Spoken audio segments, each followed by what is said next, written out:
Our culture is experiencing a profound meaning crisis, a crisis in meaning. The environmental crisis, the socioeconomic crisis. But in addition to those, there is a meaning crisis, which is being discussed quite significantly within academia, but needs to be brought to the public at large. But what is this meaning that's come into crisis? Why do we hunger for it?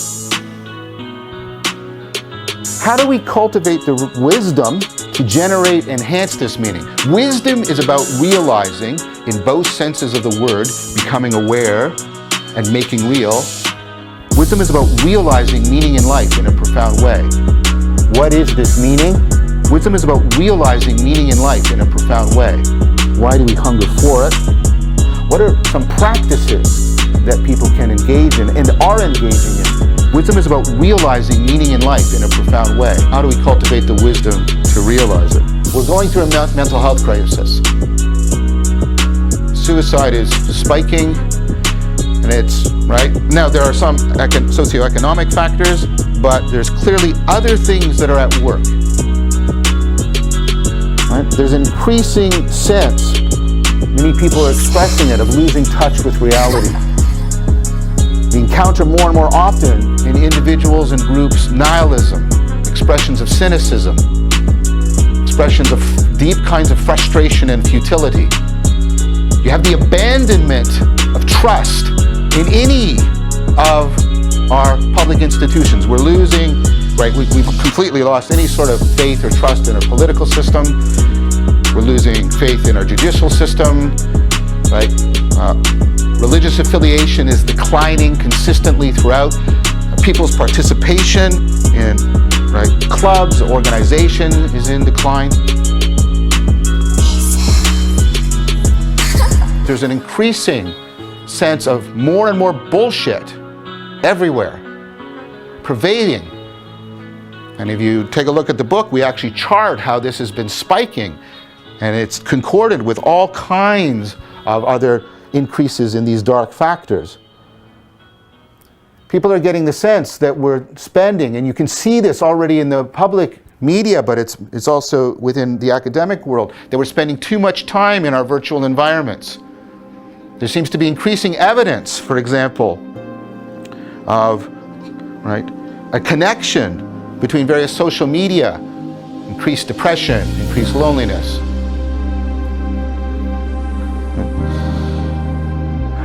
And then more in general, and we'll talk about how this shows up a little bit more implicitly. It shows up in the entertainment we seek and the mythologies we like the zombies. We're going to talk about that.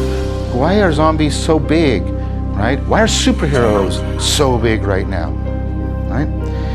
There's an increase, these mythological, and we'll talk about what myth means, these mythological forms, I'm going to argue, are expressions of a cultural sense, a sense that we're stuck somehow. One way you can note that is just by noting how pervasive, almost to the point of being a constant factor in our background, is people talking about crisis and collapse, apocalypse, the zombie apocalypse, the imminent collapse of civilization. All of these things are now pervasive. They're taken for granted. At one point, right, movies demonstrating this had to be sort of science fiction. They were considered radical, right? But now, this is becoming a pervasive background sense.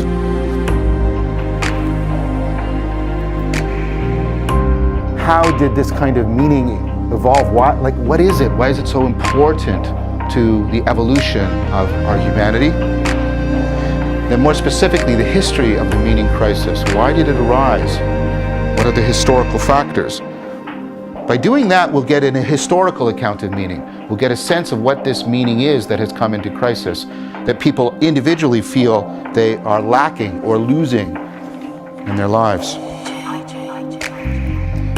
We want to talk about connections between meaning, wisdom, and importantly, self-transcendence.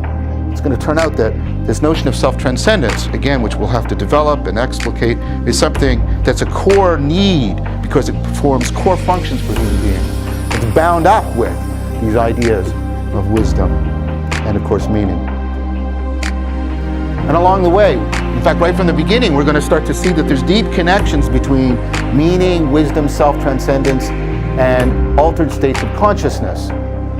Why do human beings seek to alter their consciousness? In fact, not just human beings, other intelligent organisms seek to do this, right?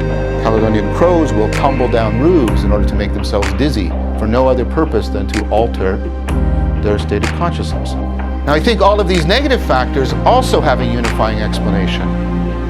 In fact, what I'm going to argue throughout the course of this series is that the positive factors and the negative factors all point to a unified explanation. It's going to be an idea that our culture is experiencing a profound meaning crisis, a crisis in meaning.